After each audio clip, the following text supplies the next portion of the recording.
நம் ஆண்டவர் இயேசு கிறிஸ்துவின் நாமத்தினால் மகிழ்ச்சியும் சமாதானமும் நம் அனைவரோடும் இருப்பதாக.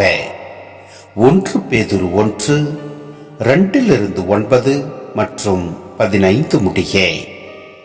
அருளும் அமைதியும் உங்களிடம் பெருகுக.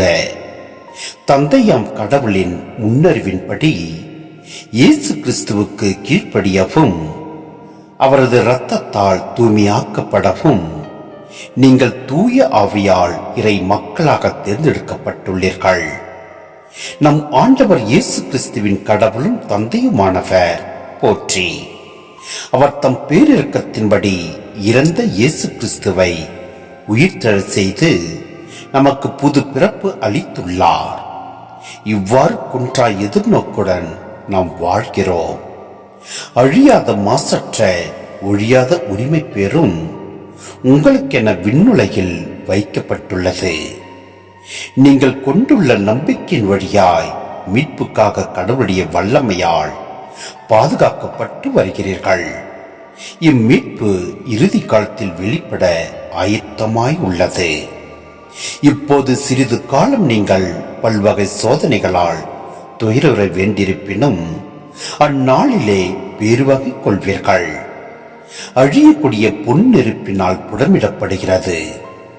அதைவிட விலை உயர்ந்த உங்கள் நம்பிக்கையும் மெய்ப்பிக்கப்படவே துயருகிறீர்கள்.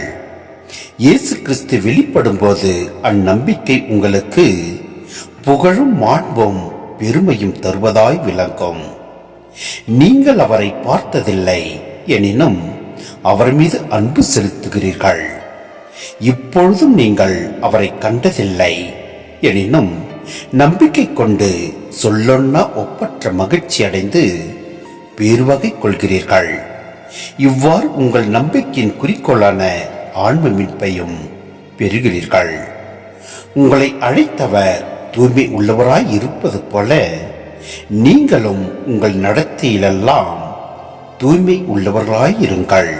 சிந்தனை: கிறிஸ்து இயேசுவில் புது பிறப்பு அடைவோம் என்ற உறுதியான எதிர்நோக்கு அன்றைய தொடக்க கால கிறிஸ்தவரிடையே மிகுதியாகவே இருந்தது. கிறிஸ்துவின் உயிர்த்தெழுதலில் பங்கு பெற்று நிலை வாழ்வு பெறுவோம் என்பதை புது பிறப்பாக கண்டு அவ்வாழ்வை அடைவோம் என்ற எதிர்நோக்குடன் கிறிஸ்தவர்கள் வாழ்கின்றனர். உரிமைப்பேறு என்பது அழிந்து போகக்கூடிய ஒரு நாட்டினை உரிமை பேராக கடவுள் இஸ்ரேல் மக்களுக்கு அளித்தார். இணைச்சட்டம் 15:4 நாம் பார்க்கின்றோம்.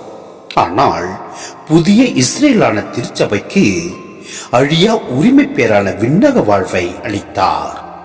கொலாசியர் மற்றும் பிலிப்பு கலாத்தியரில் நாம் பார்க்க முடிகிறது.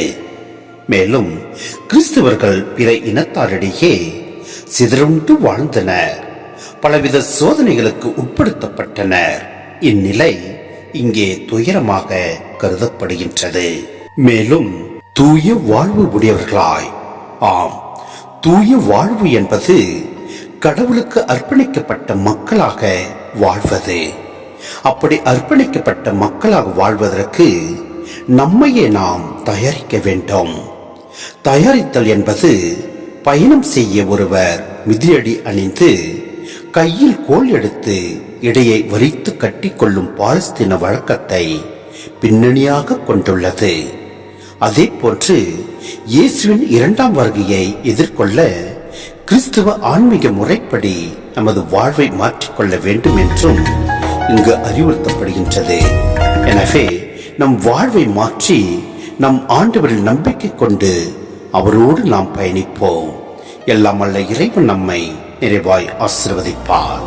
ஆமென்.